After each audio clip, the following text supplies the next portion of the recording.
Assalamualaikum warahmatullahi wabarakatuh. Apa kabar sobat sobter semuanya? Semoga kita semua dalam keadaan sehat jasmani dan rohani, tidak kekurangan satu apapun.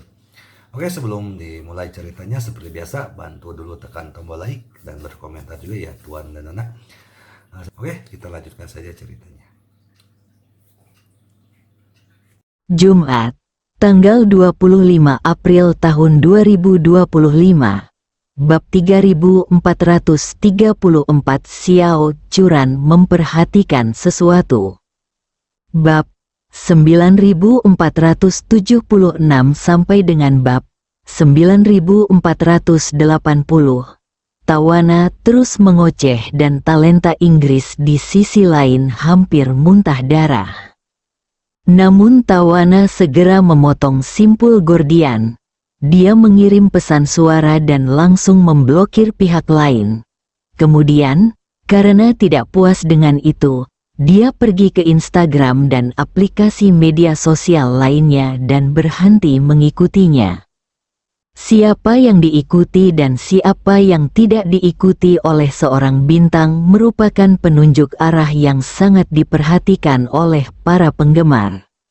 Ada sekelompok orang yang begitu bosan sehingga mereka menatap jumlah pengikut dan daftar selebriti setiap hari. Mereka akan segera mengetahui jika ada peningkatan atau penurunan, lalu mendiskusikannya dengan penggemar lain secara daring. Tawana tiba-tiba berhenti mengikuti bakat Inggris tersebut, dan setelah ketahuan, kelompok penggemarnya langsung menjadi heboh. Keduanya telah banyak berkolaborasi di masa lalu dan sering berinteraksi, dan mereka selalu menghadapi dunia sebagai teman baik. Tawana tiba-tiba berhenti mengikutinya. Bagi penggemar di daratan, perasaan ini seperti Faye Wong yang tiba-tiba berhenti mengikuti Isen Chan. Awalnya, penggemar sangat bingung dan mengira Tawana mungkin secara tidak sengaja berhenti mengikuti orang lain. Namun segera semua orang menyadari bahwa ada sesuatu yang salah. Dapat dimengerti jika Anda secara tidak sengaja berhenti mengikuti seseorang di Instagram atau Facebook, tetapi Anda tidak akan secara tidak sengaja berhenti mengikuti orang yang sama di Instagram dan Facebook. Jika ini hanya suatu kebetulan, bagaimana mungkin hal itu bisa terjadi? Jelas sekali dia melakukannya dengan sengaja, jadi semua orang mulai berspekulasi mengapa Tawana berhenti mengikuti talenta Inggris tersebut. Apakah kalian berkelahi atau konflik kepentingan? Pada awalnya, tak seorang pun dapat menemukan jawabannya. Sampai seseorang yang pintar tiba-tiba berkata di internet, Tawana baru saja mengkritik Inggris selama siaran langsung di Tiongkok. Mungkinkah mereka putus karena ini? Semua orang tiba-tiba menyadari. Saya rasa itu saja. Lagi pula, Tawana lah yang berhenti mengikuti talenta Inggris itu, bukan talenta Inggris itu yang berhenti mengikuti Tawana. Artinya, kalaupun terjadi putus cinta, kemungkinan besar Tawana lah yang berinisiatif memutuskan hubungan dengan pihak lain. Internet menjadi gempar dalam sekejap. Beberapa netizen sayap kanan di barat tidak dapat memahami jenis obat apa yang diberikan kepada Tawana sehingga menjadikannya alat propaganda asing utama bagi Tiongkok. Saudari, Anda orang Amerika. Anda melakukan propaganda asing untuk pesaing Anda di belahan bumi lain dan memeras sekutu negara Anda sendiri. Bagaimana menurutmu? Warganet sayap kiri cukup pengertian. Mereka mengatakan tidak masalah negara apa itu, karena kita semua adalah bagian dari komunitas dengan masa depan bersama bagi umat manusia. Kita harus mengesampingkan prasangka kita dan bersikap baik hati untuk mengambil langkah mundur. Bahkan jika putra Anda merampok sesuatu di luar dan membawanya pulang, bukankah Anda, sebagai seorang ayah, seharusnya melakukan sesuatu? Tawana tidak peduli dengan hal-hal ini. Dia bertekad untuk menyenangkan Ye Chen dengan mata tertutup. Dia akan membunuh Buddha dan Tuhan jika mereka menghalangi jalannya. Setelah sehari penuh menjadi sensasi daring, Tawana memblokir banyak kenalannya di industri hiburan Inggris, lalu memulai konser ketiganya di Yanjing dengan cara yang tenang. Ye Chen ingin melarikan diri tetapi tidak bisa. Gu Qiuyi bersikeras menahannya untuk menyelesaikan perbuatan baik itu. Tidak ada pilihan selain mengertakkan gigi dan menyelesaikan keempat penampilannya. Untuk 3 penampilan pertama, masing-masing penampilan membahas banyak pencarian panas, dan masing-masing pencarian panas itu berbeda. Tetapi hanya ada satu pencarian populer yang masuk dalam daftar 3 kali. Siapakah penari pria misterius yang dicium Tawana? Warganet di seluruh dunia sangat penasaran. Beberapa orang bahkan mengatakan bahwa jika foto pria itu diunggah daring, mereka bersedia melihatnya dengan biaya $100 per tampilan. Kemudian pada hari keempat, ia meluncurkan sebuah jajak pendapat di internet. Nama jajak pendapat itu adalah, jika Anda diminta menghabiskan $100 untuk melihat foto asli penari pria misterius itu, apakah Anda bersedia? Dalam satu hari, lebih dari 5 juta orang memberikan suara, dan lebih dari 3 juta orang memberikan suara ya. Media meledak lagi. Kipas angin ini beracun. Apakah Anda bersedia membayar $100 untuk melihat barisan pria bertopeng? Apakah uang Anda berasal dari angin? Tidak bisakah kamu melakukan hal lain dengan uang ini? Tidak apa-apa juga pergi berbelanja di supermarket dan membeli daging sapi, daging kambing, telur, susu, dan lain-lain. Pergi keluar untuk membeli barang tanpa mengeluarkan uang, mengambil risiko untuk membeli barang secara gratis, dan online untuk menghabiskan $100 hanya untuk melihat seperti apa rupa seorang pria. Bukankah Anda gila? 3 juta orang, masing-masing $100, itu $300 juta. Bahkan jika Tawana tampil 3 kali, dia tidak dapat memperoleh $300 juta AS. Namun, kali ini netizen Tiongkok bangkit. Mereka langsung mengemukakan pendapatnya. Apa masalahnya?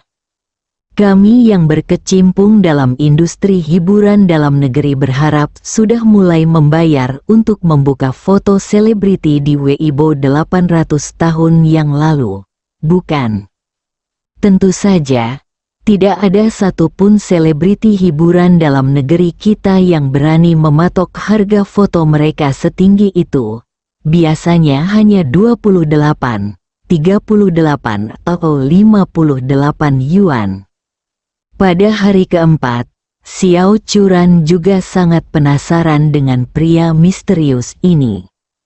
Dia melihatnya di ponselnya selama 3 hari berturut-turut, dan dari sudut pandang manapun, dia merasa bahwa orang ini adalah Ye Chen. Namun, setiap kali aku memikirkan hal ini, aku punya serangkaian alasan lain dalam pikiranku untuk meyakinkan diriku bahwa ini tidak ada hubungannya dengan Ye Chen. Baru pada hari keempat, ketika dia melihat penari pria misterius itu lagi di atas panggung bersama Tawana dan Gu Qiuyi melalui siaran langsung di ponsel penggemar di tempat kejadian, dia tiba-tiba mendapat ide. Kemudian, dia menelepon Ye Chen di ponselnya. Dia berpikir dalam hati, bukankah Ye Chen adalah direktur Feng Shui? Begitu acaranya benar-benar dimulai, seharusnya tidak terlalu ramai, kan? Jika dia langsung menjawab telepon, itu membuktikan bahwa dia bukanlah penari pria misterius itu.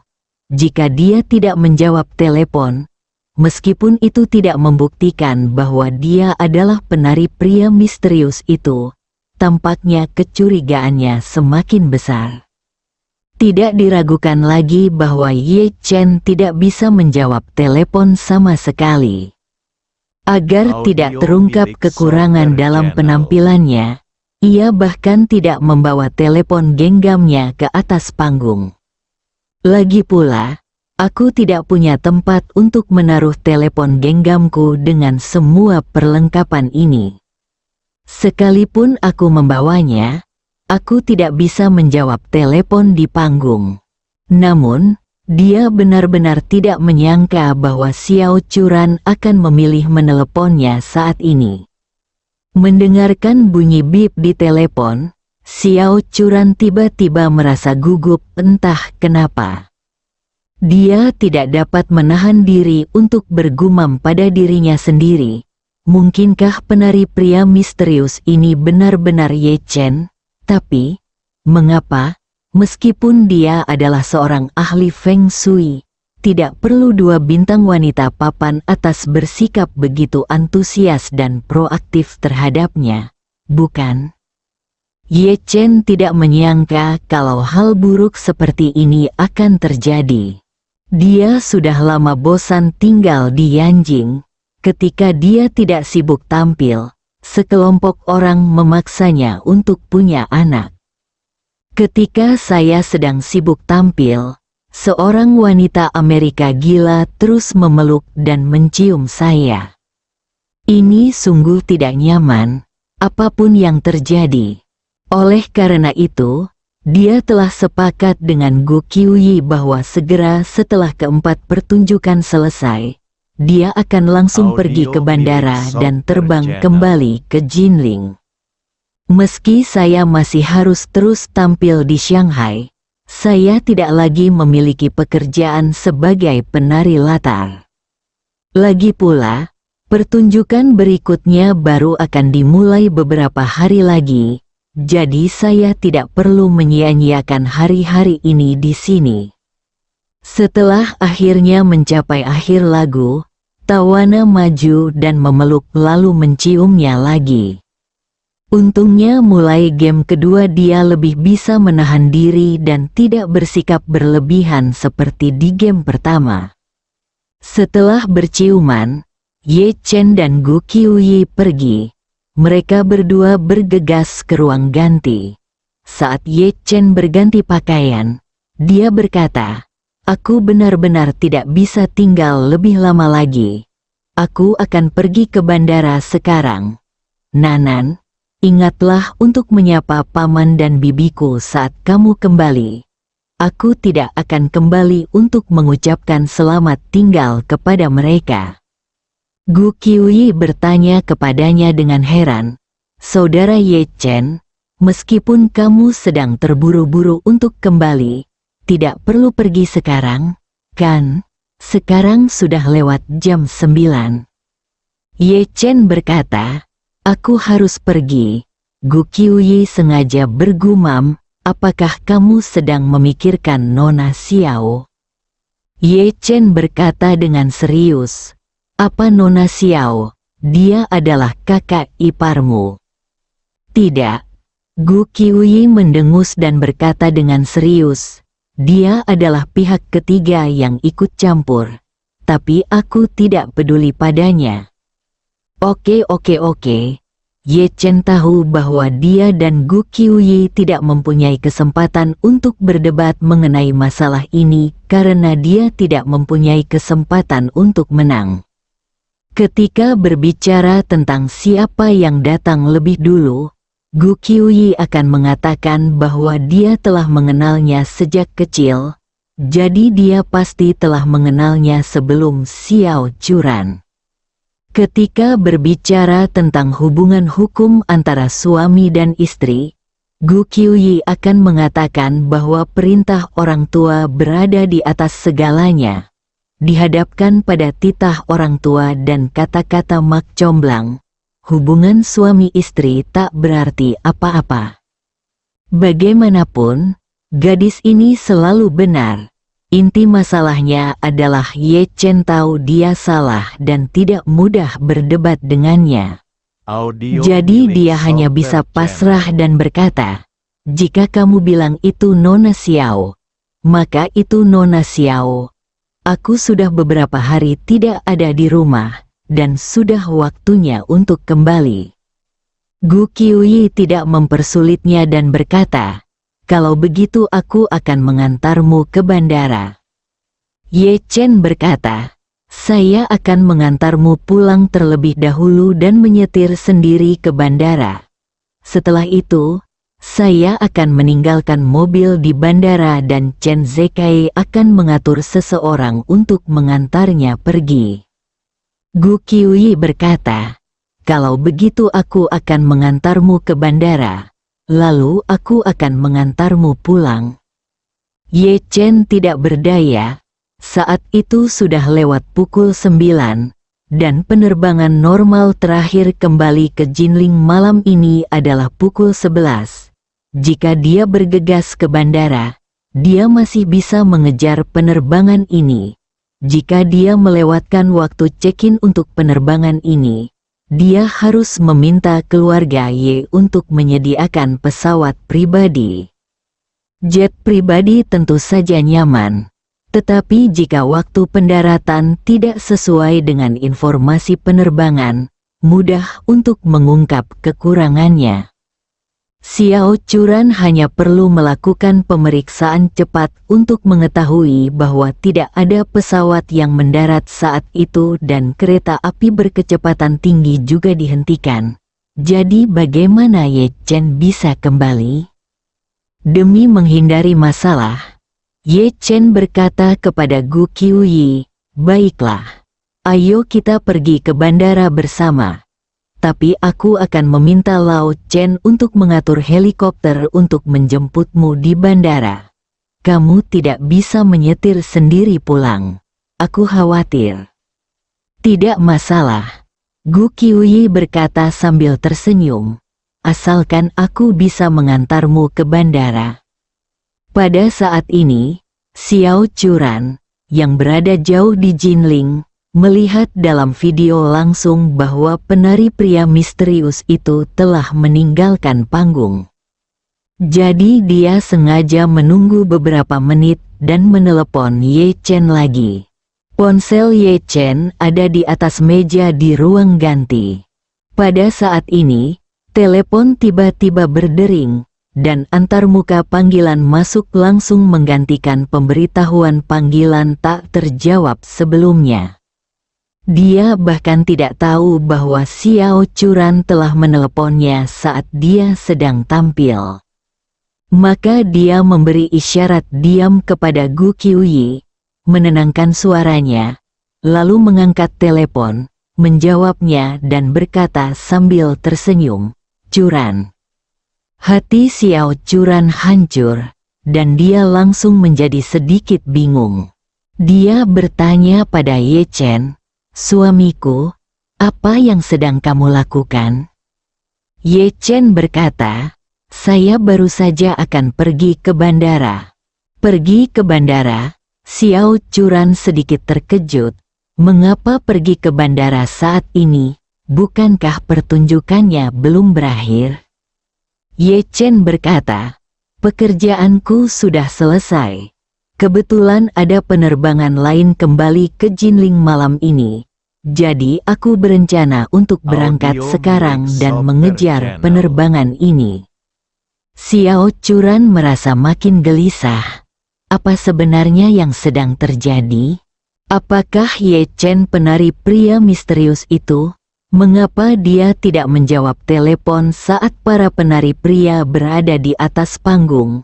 Hanya beberapa menit setelah penari pria itu menyelesaikan penampilannya, dan dia menjawab telepon lagi. Lagi pula, penari pria itu akan kembali ke Jinling setelah pertunjukannya. Bukankah ini waktunya tepat? Mungkinkah? Mungkinkah penari pria misterius yang menggoda Tawana selama 4 hari berturut-turut itu benar-benar dia? Bersambung.